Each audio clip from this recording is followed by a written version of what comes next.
Olá, boa noite. Começa agora o Legião Estrangeira, que reúne correspondentes internacionais sediados em São Paulo para falar dos acontecimentos da semana no Brasil. Comigo a Legião Estrangeira de hoje. Chantal Reis, libanesa, correspondente do jornal Libération, de Paris.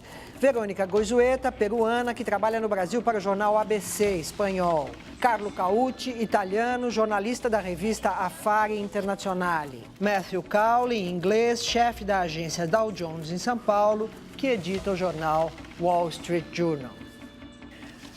Boa noite, obrigada por terem vindo ao Legião. Senhores, eu notei que o assunto do preço do dólar fez o Brasil aparecer no noticiário internacional com bastante força. Apareceu de um jeito bom ou de um jeito ruim? Acho que foi um jeito bom. Vamos dizer, esta semana tivemos uma grande notícia na quinta-feira de uma nova estratégia do Banco Central, de dar mais previsibilidade ao mercado de câmbio, que parece que acalmou bastante esse nervosismo que a gente tinha sentido no começo da semana. Até quinta-feira o dólar subiu, né? Sim, exatamente. Subiu bastante, chegamos a 2,45, alguma coisa assim, que é incrível quando você pensa que há 2 anos atrás estávamos em 1,55. Então, mudança muito, muito forte e com certeza parece que o governo estava incomodado com essas mudanças. Então, essa nova estratégia, não, na verdade, são os mesmos instrumentos, ainda está utilizando o mesmo mecanismo, só que agora é previsível. A gente sabe exatamente o que eles vão fazer até o final do ano e agora parece que além do final do ano também. O governo anunciou uma injeção de 60 bilhões de dólares, né, que será colocada em partes, definindo até as quantidades que vai colocar de segunda a quinta e nas sextas-feiras. Né? Como é que era? Então, ficou uma coisa mais previsível. Até 31 de dezembro, né? Isso. Mas parece que pode ir além disso. Agora, uma das coisas que a gente tem tentado explicar muito, porque é um tema muito complexo, mas que o mercado brasileiro é muito diferente do resto do mundo. A gente vê intervenções por parte dos mercados emergentes, de muitos países do mercado emergente, mas a grande diferença do Brasil é que o Banco Central até agora geralmente atua no mercado de futuros, de derivativos. Isso é porque aqui no Brasil esse mercado é muito maior do que o mercado à vista. Uma coisa muito inusual. No resto do mundo, geralmente as duas são mais ou menos do mesmo tamanho e o mercado à vista é mais importante. Aqui não.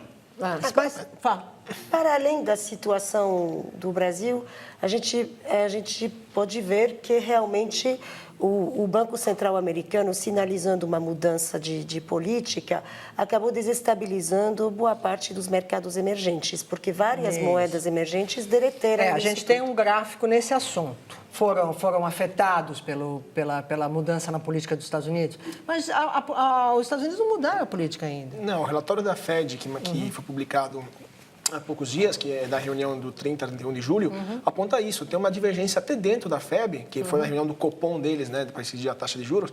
Eles não são de acordo se eliminar os estímulos à economia que todo mês o Banco Central americano injeta, cerca de 85 bilhões de dólares na economia americana, se parar com isso, se parar de estimular a economia americana, ou e aumentar a taxa de juros, né, ou continuar com essa estratégia, porque ainda não sabem se a economia se recuperou totalmente da crise de 2008 ou não. Tem sinais positivos, os preços das casas estão aumentando ou não. O que acontece? Os investidores, uma das explicações, né, porque justamente como o Matthew falou, não é muito difícil. Na taxa de câmbio, na Itália se fala que Deus inventou a taxa de câmbio para humilhar os economistas, né? Porque não tem como explicar tudo perfeitamente. Então, muitos investidores já acham que isso vai acontecer, né? Que a taxa de juros nos Estados Unidos vai aumentar, que a economia americana vai melhorar, então já estão retirando dinheiro para levá-los para mercados mais envolvidos. Então isso explica a diferença, o fato de que ali, quando a gente olha o gráfico, quem caiu são todos países emergentes, vamos chamar, tá certo? Inclusive o Peru também, não é? O Peru a gente não pôs ali porque eu não acreditei na conta que eu fiz. Mas eu depois conferi, eu acho que teve uma queda forte, mas se recuperou um pouco. Estaria ali perto do México, talvez. Uma coisa assim? Eu acho que próximo do Brasil, talvez. Mais 20 dias, próximo do Brasil. Mas acho que não tão forte quanto no Brasil. Esse gráfico mostra a variação da moeda nos primeiros 20 dias do mês de agosto. Agora, por que o euro e a libra, então, subiram? O euro se valorizou ante ao dólar e a libra também. Bom, porque primeiro a gente começa a enxergar um pouco de crescimento na Europa. Então, é simplesmente questão de perspectiva. A situação mudou. Então, aí as pessoas começam a mexer um pouco aí com seus investimentos. Essa é a explicação. Se bem que o crescimento na Europa ainda é ruim, mas pelo menos é crescimento. E isso é novidade. Então, por isso que acho que a Alemanha cresceu uma coisa como 0,7, não é isso? A zona do euro como todo, né, cresceu... A explicação que foi mais recorrente para esse movimento de retirada de fundos dos mercados emergentes e que, com a possibilidade de o Banco Central americano retirar os mecanismos de incentivos e a possível redução consequente da liquidez internacional, parece que os investidores, dizem os especialistas, se deram conta de que o crescimento dos mercados emergentes realmente não era tudo aquilo, já está tendo um tipo de aterrissagem, já está desacelerando. Isso não é só Brasil, é China, é Turquia, é Indonésia. É que aí tem duas coisas também. Primeiro, o movimento em geral era esperado. Todo mundo sabia que o dia que o Fed já começava pelo menos a pensar que ia mudar, íamos ter justamente essa reversão. Agora, isso significa... Pera só um pouquinho, vamos só...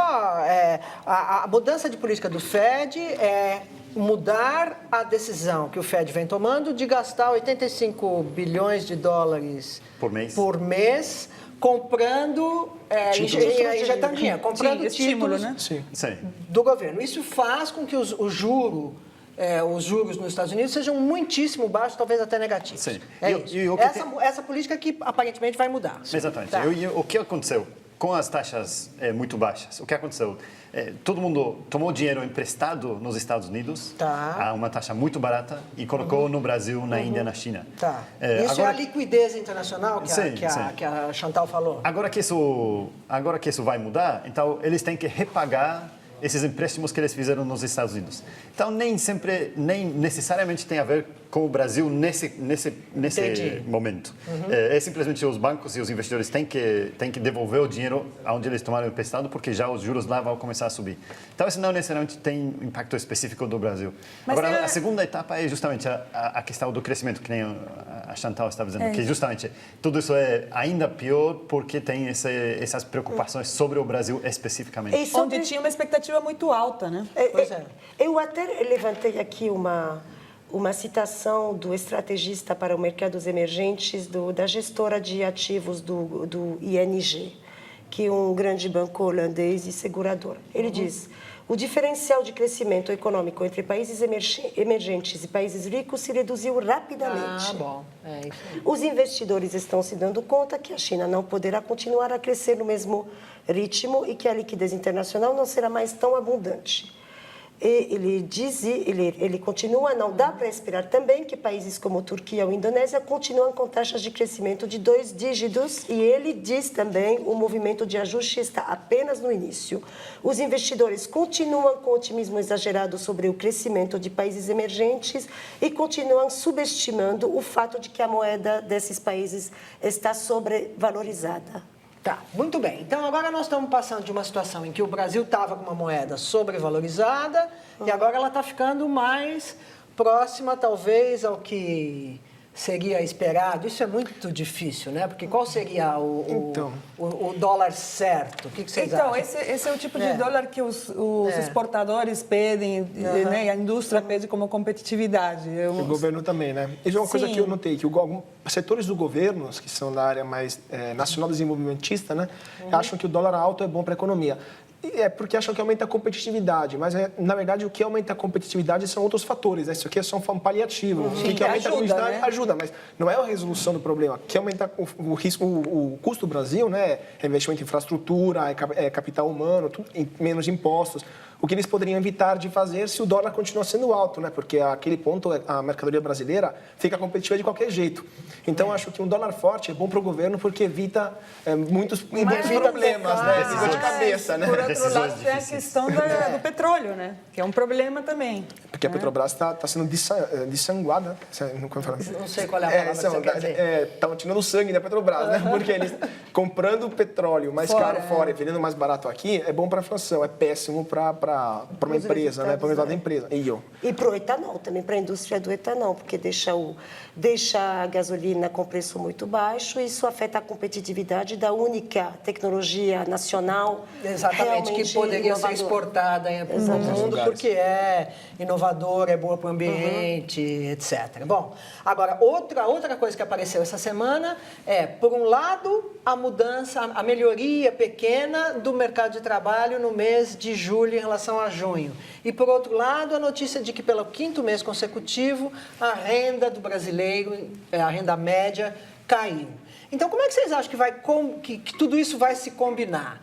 Como é que o governo pode combinar esses ingredientes para sair da situação melhor do que entrou? É muito difícil você manejar todos os números. Isso é impossível. Então, algumas coisas, você mexe com uma, você não vai poder mexer. Mas a questão do emprego parece que é uma boa notícia, com certeza, para o governo. Que já com esse crescimento um pouco mais baixo, acho que existia uma preocupação de que, em algum momento, as empresas iam começar a demitir. E a evidência parece, até agora, a gente não tem visto isso. A evidência é que o desemprego tem se mantido baixo. Em um momento de crise internacional, onde a taxa de desemprego na Europa, por exemplo, estão a quase dupla cifra, né, duplo número, uma taxa de emprego tão baixa no Brasil é motivo não de comemorar, né, porque pode ser melhor, mas pelo menos de ter falar que é um bom resultado, né? Agora, as expectativas dos economistas, que achavam que eram 100 mil vagas e no final foram 40 mil, eu acho que eram um pouco exageradas nesse caso, né? Sendo que a economia, a gente sabe que está diminuindo a taxa de crescimento do começo do ano até hoje, né? Que ia ser 3%, agora é 2,5%, então... Na quinta-feira o ministro deu uma entrevista para a Globo News e falou em 2,5%, quando antes ele dizia alguma coisa entre 13% e 2,5%. Mas, rapidamente, vocês acreditam em 2,5%? Quem acredita em 2,5%? Não, é o mercado que ainda não acredita. O mercado está falando abaixo disso. Já ouvi gente falando até 1%. Até 1%? Isso é um pouco demais. É um pouco exagerado, mas já tem gente que fala. Bom, mas o gráfico que a gente tem ali é um gráfico que pode falar sobre como será 2014, a eleição de 2014. Né? Ali a gente tem a linha vermelha, é a linha do crescimento da inflação. Crescimento não, da inflação, né? De junho de 2012 a junho de 2013. E a linha azul é o valor da renda média dos brasileiros. Então, vocês veem que há um ano a inflação estava em torno de 5% e a renda estava crescendo mais ou menos a metade do valor. Agora, aqui a distância está muito maior. Em primeiro lugar, este dólar vai modificar isso de alguma forma, vocês acham? Em segundo lugar, o que significa isso para a popularidade dos políticos em geral? Olha, o dólar mais caro tem fama de aumentar a inflação. Pois é.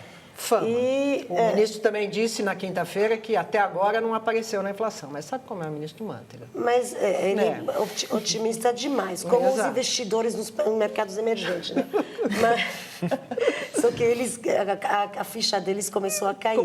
A do Manteiga eu não sei. Não, mas o Manteiga se justifica. Ele diz que está no meu papel ser otimista. Ele tem um ponto. Então, é verdade. Porque ele não pode dizer que tudo vai ser uma catástrofe. Não, imagina, ele falando isso, então, quem vai apostar, né? Pois é. Mas, então, o dólar alto vai impactar a inflação, se esse movimento continuar. Impactando a inflação, isso corrói a renda.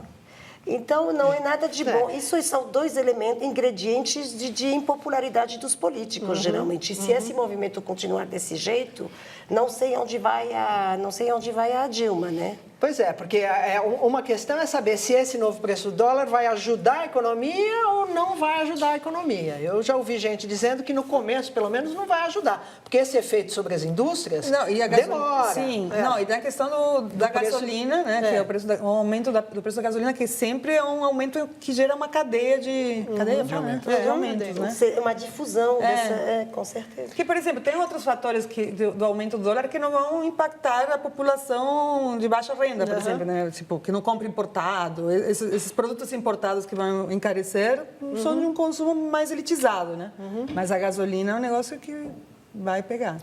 Mas exatamente por isso, eu não acho que a popularidade da Dilma está tão em risco, ou vamos dizer, a base eleitoral dela está tão em risco por dois motivos. O primeiro, justamente como a Anitta falava, que a população de baixa renda, que é a base, grande base do PT, não é tão impactada assim. E segundo ponto é porque a gente não calcula lá o trabalho informal, que cresceu muito também no Brasil e que é calculado, não é nas estimativas, o valor real dos salários aumentou muito mais na inflação. Aumentou mais do que a renda aí, que é a renda desse gráfico, que é um cálculo da LCA Consultores, publicado pelo Valor Econômico, que é só do rendimento de quem tem carteira assinada. Então, é essa base da presidente, é essa base do PT. Então, não sei se vai ser muito afetada. Não é o Bolsa Família, não é o beneficiário do Bolsa Família que vai ser afetado, mas também tem uma coisa. A inflação, o dólar alto, ele impacta vários, podem ter um componente, não é necessariamente um produto final, do usuário final. Sim. Ele pode ser um componente de um produto de uso muito comum. Então, nós não sabemos a que ponto essa difusão é limitada não é possível fazer uma faixas de previsão, renda e de consumo altos. Não sei o que você pensa disso. Não, acho que não. É claro, a inflação, por isso que essa é uma grande lição que o Brasil aprendeu, que a inflação é ruim. Isso, eu acho que isso tem se demonstrado, apesar de todas as dúvidas que temos sobre a política econômica, mas o que a gente sabe é que ninguém quer que a inflação volte. Não, o Bolsa Família, claro, ele é reajustado em função da inflação e tudo. Não é isso que vai afetar, com certeza. Legião Estrangeira volta já.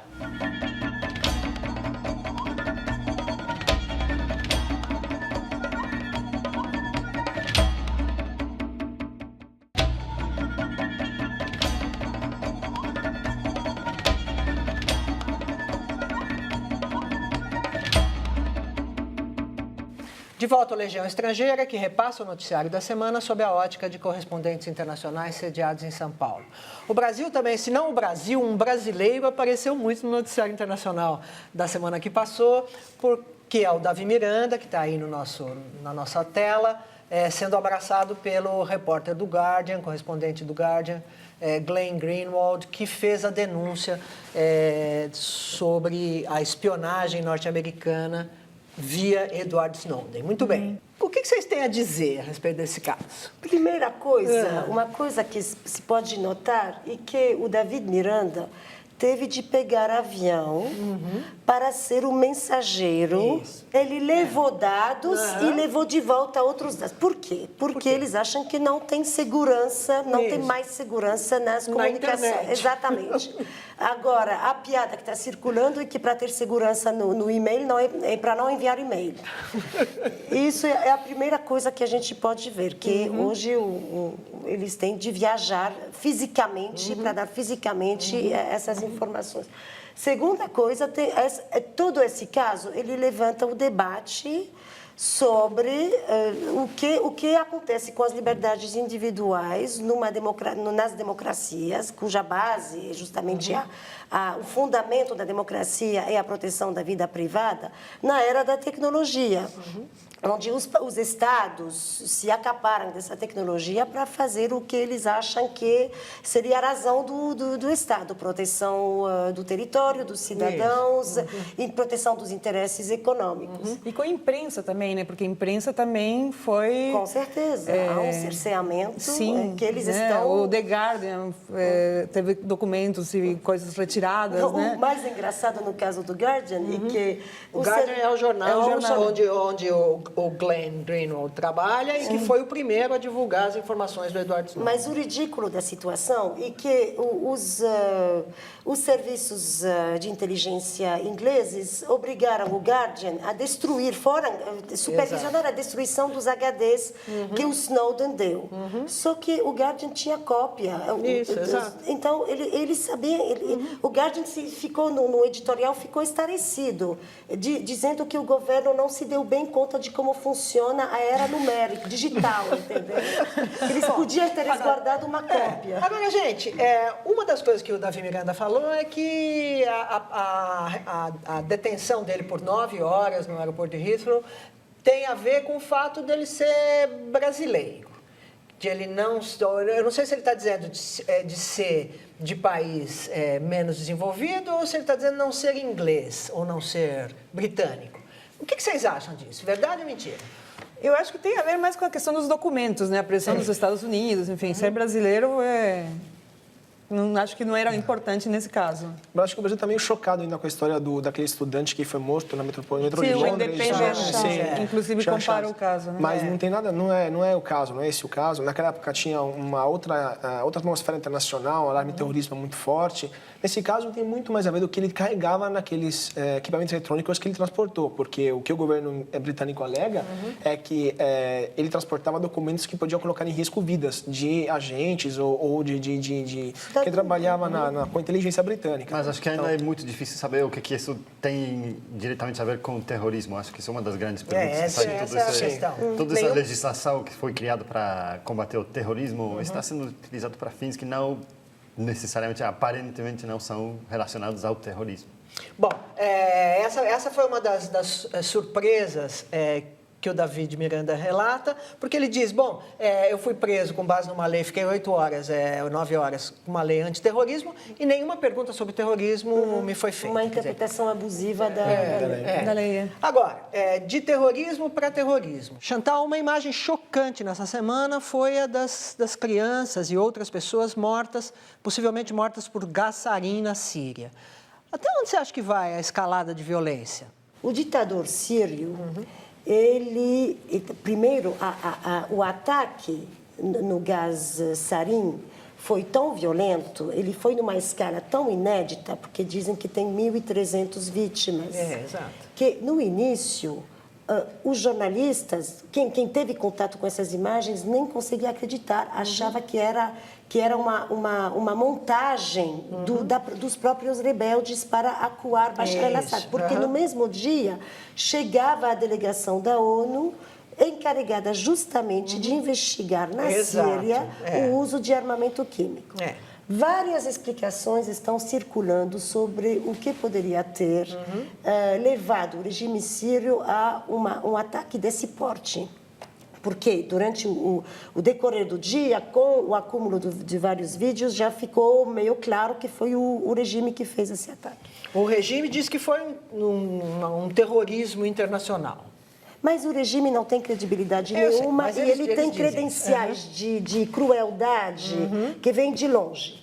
Então, várias explicações estão circulando. Há quem diz que o regime não conseguia mais os ataques tradicionais do exército sírio contra os rebeldes naquela região da periferia de Damasco já não estavam dando certo e os rebeldes estavam avançando. Então, o Bashar achou que era hora de passar numa outra escala.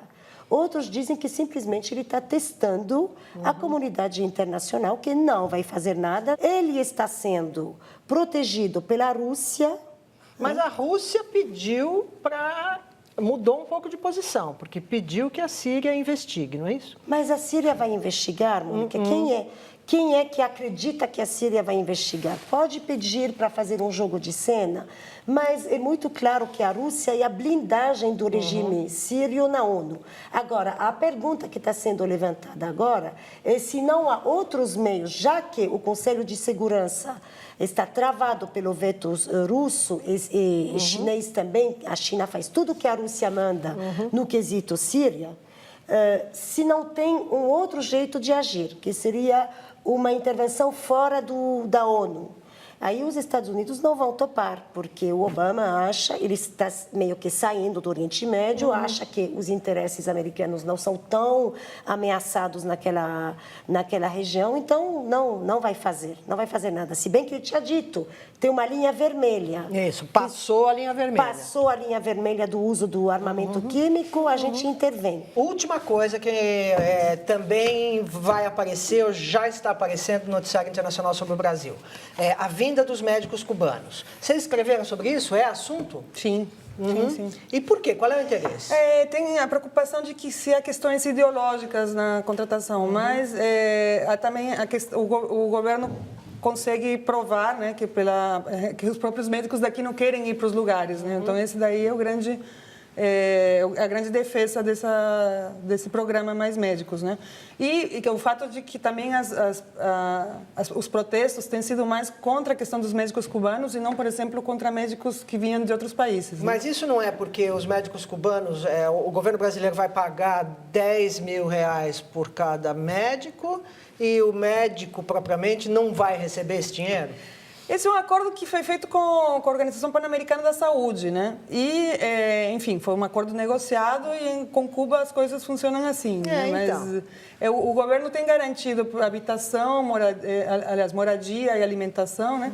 E está resolvendo um problema que é importante aqui no Brasil, né? Agora, a pergunta... Um problema sério, inclusive, a falta de médicos. A pergunta é, quantos desses 4 mil médicos que vão vir no Brasil não vão desertar, não vão pedir asilo político, né? Não vão sumir, porque, claro, Cuba mantém as famílias deles lá. Mas se 3 boxeadores cubanos já pediram asilo político no Brasil, 4 mil médicos, qual que é a porcentagem? O Brasil mandou de volta. Tá, tudo bem, 3 é fácil, 4 mil é um pouco mais complicado. Mas esse é o risco. Mas só vem 400 agora. Agora, vocês acham mesmo que vai acontecer pelo tamanho da reação?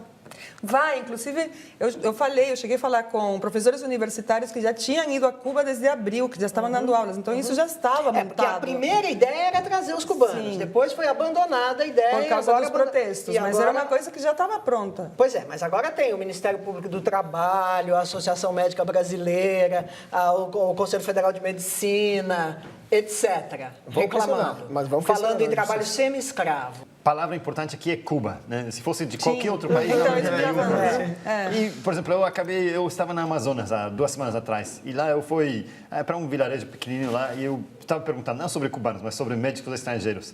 E o senhor aí com qual eu estava falando achava que era uma ótima ideia trazer médico, porque o que falta são médicos. Sim.